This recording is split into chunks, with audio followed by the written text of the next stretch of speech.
15-16টা বছর কিভাবে কোথায় ছিলেন আপনারা আমার চেয়ে ভালো জানেন। কোথায় কিভাবে কষ্ট করছেন। আপনাদের ঠিকমতো বাড়িতে থাকতে পারেন নাই। আমি পুলিশ, হয়তো আর একজন ছিল, আমাকে বাধ্য করছে। হয়তো আপনারা আমাকে দেখে বলছেন যে এ বড় বড় কথা বলে, আসলে না। আমিও ছিলাম, আমিও এরকম নির্যাতিত ছিলাম। তা নাহলে 5 তারিখের এই গণঅভ্যুত্থান না হলে আমি আজ এই থানায় বসে হতে পারতাম না।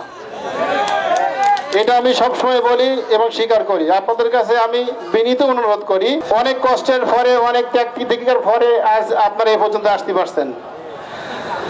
আজ 15-16 বছর পরে আপনারা যেরকম এক জায়গায় হতে পারছেন, সবার সাথে কথা বলতে পারতেছেন, ঠিক তেমন আপনাদের জেলার নেতৃবৃন্দ সবাই আসতেছে।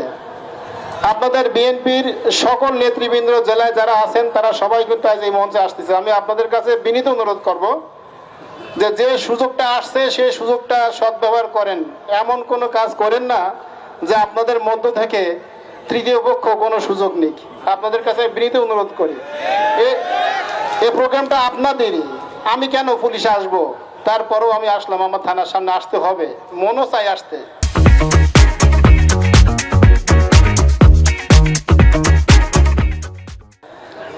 এটা একটু মনেরও টান দেয় যে এখানে একটু যাই, কথা বলি। আসলে সবসময় তো সব কথা বলা যায় না। আমি আপনাদের কাছে বিনীত অনুরোধ করি, কেউ কোনো ঝামেলা করবেন না। যারা লাঠি নিয়ে আসছেন দয়া করে পতাকাটা নেন, লাঠিটা এক পাশে রাখেন। অনুষ্ঠান কিন্তু আপনাদেরই, প্রোগ্রাম আপনাদেরই দল। আপনারা কেউ কোনো ঝামেলা করবেন না। আমি বারবার অনুরোধ করি, কেউ কোনো ঝামেলা করবেন না, শান্তিপূর্ণভাবে হোক। এই জন্য আপনারা আসছেন। আর আমরাও আপনাদের সেবা এখানে আসি, যতটুকু পারি আমরা আমাদের পক্ষ থেকে আমরা আপনাদের আইন শৃঙ্খলা নিয়ন্ত্রণের চেষ্টা করব। আপনাদের নেতৃবৃন্দ একটু পরেই স্টেজে আসবেন। অলরেডি আমাদের জেলা বিএনপির আহ্বায়ক সহ ওনারা সবাই চলে আসছে, একটু পরে স্টেজে আসবেন। আপনারা দয়া করে শান্ত থাকবেন, হাতে তালি দেবেন, স্লোগান দিবেন, সব হিংসা বিদ্বেষ ভুলে যান। আপনাদের মধ্যে যদি হিংসা থাকে তৃতীয় পক্ষ কোনো সুযোগ নেবে, এই সুযোগটা দেওয়ার দরকার নেই, আর দেওয়া যাবে না। এই সুযোগ আর দেওয়া যাবে না, এই খবর আপনারা এটা দিবেন না দয়া করে।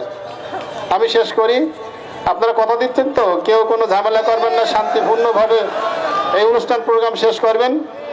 তো আমাদের নেতৃবৃন্দ এই রাস্তা দিয়ে আসবে, ডান পাশ দিয়ে। দয়া করে আপনারা এই জায়গাটা একটু ফাঁকা করে দিবেন। আর আবারও বলি, আমার শেষ, আপনাদের কাছে অনুরোধ করি, আপনারা কেউ ঝামেলা করবেন না, শান্তিপূর্ণভাবে এই অনুষ্ঠানটা শেষ করবেন। আসসালামু আলাইকুম। এই ডান পাশে যারা আছো, এই ডান পাশে একদম ফাঁকা করতে হবে। এই ডান পাশে যারা আছো